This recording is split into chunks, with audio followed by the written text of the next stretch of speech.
Hello and नमस्कार। मैं वैशाली गोगी आप सभी का स्वागत करती हूँ हमारे चैनल पर। देश और दुनिया में कोरोना महामारी को लेकर हमारी एक जंग चल रही थी, जिसमें वैक्सीनेशन के साथ ही हम इस जंग में आगे की ओर बढ़ते जा रहे हैं जीत की तरफ। लेकिन ये एक ऐसा हमारा दुश्मन आ चुका है जो लगातार नए नए हथियारों के साथ सामने आ रहा है और हार मानने को तैयार नहीं।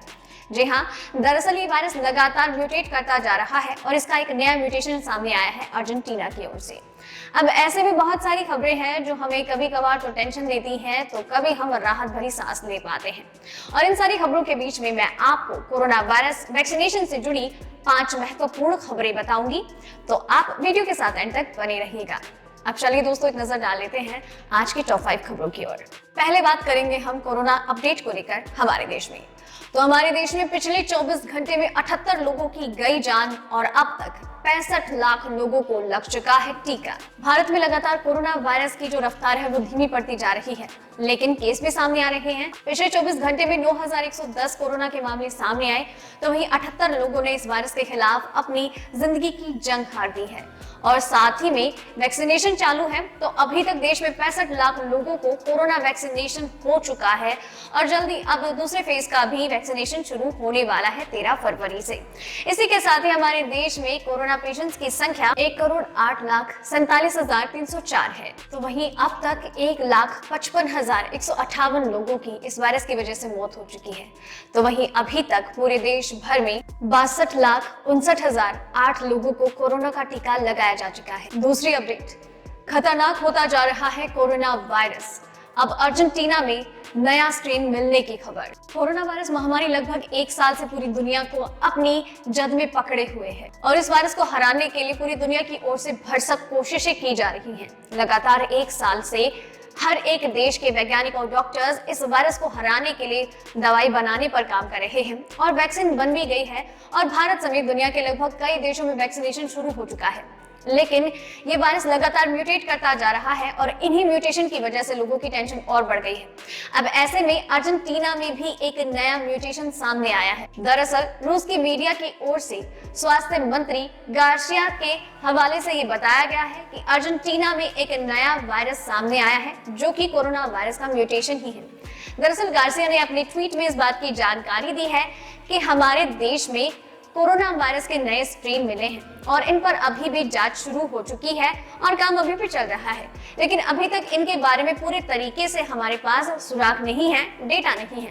उनका कहना यह है कि अमेज़न में P1 वायरस पाया गया है, तो वहीं रियो डी जेनेरियो में P2 वायरस पाया गया है, जो कि कोरोना वायरस का म्यूटेशन ही मालूम पड़ता है। तीसरी अपडेट, भारत में कोरोना वैक्सीनेशन की रफ्तार तेज।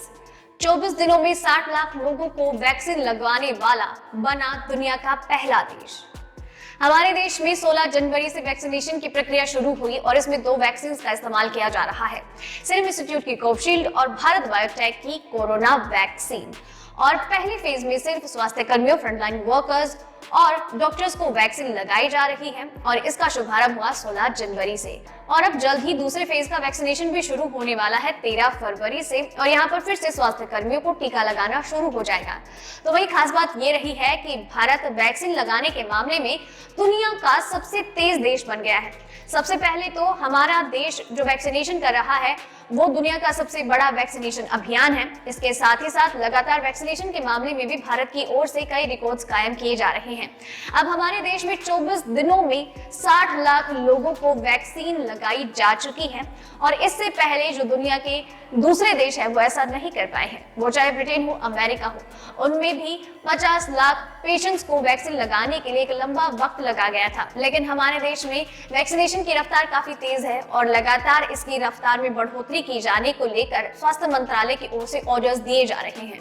चौथी अपडेट, कोरोना वायरस फैलाने में चीन का किस तरह रहा हाथ, जानिए चाइना में जांच के लिए पहुंची टीम ने क्या पता लगाया। अभी तक ये बात रहस्य बनी हुई है कि कोरोना वायरस महामारी जिसने पूरी दुनिया को अपनी उंगलियों पर नचाया हुआ है, उसकी आखिर उत्पत्ति कैसे हुई, कहां से हुई और किस तरीके से पूरी दुनिया भर में फैल गया। अब इन सब चीजों की जांच पड़ताल के लिए WHO की टीम चीन के वुहान शहर में पहुंची है और लगातार वहां पर जांच पड़ताल की जा रही है और अब टीम वहां से वापसी की तैयारी में है। अब ऐसे में टीम के हाथ एक अहम सुराग लगा है। दरअसल टीम ये जानना चाहती है कि आखिर कोरोना वायरस महामारी जिसकी उत्पत्ति वुहान से हुई है और वहां पर एक सी फूड मार्केट है और कहना यह है कि चमगादड़ की वजह से फैलता है, तो आखिर इसका ये रीजन कैसे हो सकता है कि चमगादड़ से फैलने वाला ये वायरस सी मार्केट से पूरी दुनिया भर में फैल गया? रीजन क्या है इसका? और जल्दी इस बारे में WHO की टीम अपनी एक पूरी रिपोर्ट पेश करने वाली है। 5वीं अपडेट, जम्मू कश्मीर में अब आम लोगों को मिलेगा टीका, जल्द ही शुरू होगी वैक्सीनेशन की प्रक्रिया। जम्मू कश्मीर में मार्च महीने से आम लोगों को भी टीकाकरण शुरू हो जाएगा और अभी स्वास्थ्य कर्मियों को टीका लगाने का पूरा स्टेज 25 फरवरी तक खत्म हो जाएगा। वैक्सीन अभियान में शामिल नहीं होने वाले कर्मियों को बाद में वैक्सीन दी जाएगी। तो वही 25 फरवरी तक जम्मू कश्मीर में ऐप में पंजीकृत लोगों को कोविड का टीका लगाने की पूरी प्रक्रिया समाप्त हो जाएगी। इसके साथ ही फील्ड केयर लेवल वर्कर्स को 6 मार्च तक वैक्सीन दी जाएगी। इसी के साथ ही फिर बाद में दूसरे प्रशासनिक अधिकारियों, पुलिस कर्मियों और अन्य कर्मियों को इसका टीका दिया जाएगा और इसके बाद मार्च के दूसरे या तीसरे हफ्ते में जम्मू कश्मीर के आम नागरिकों को कोरोना का टीका लगाने की प्रक्रिया शुरू हो जाएगी। तो दोस्तों, ये थी आज की टॉप 5 खबरें। उम्मीद करती हूँ आपको पसंद आई होगी और आपके लिए इसी तरीके से हर रोज हर बार हर रात 8 बजे ऐसे ही कोरोना वायरस और उसके वैक्सीनेशन से जुड़ी 5 महत्वपूर्ण खबरें लेकर आती रहूंगी। आप चैनल के साथ बने रहिए और चैनल को सब्सक्राइब कर दीजिए। धन्यवाद।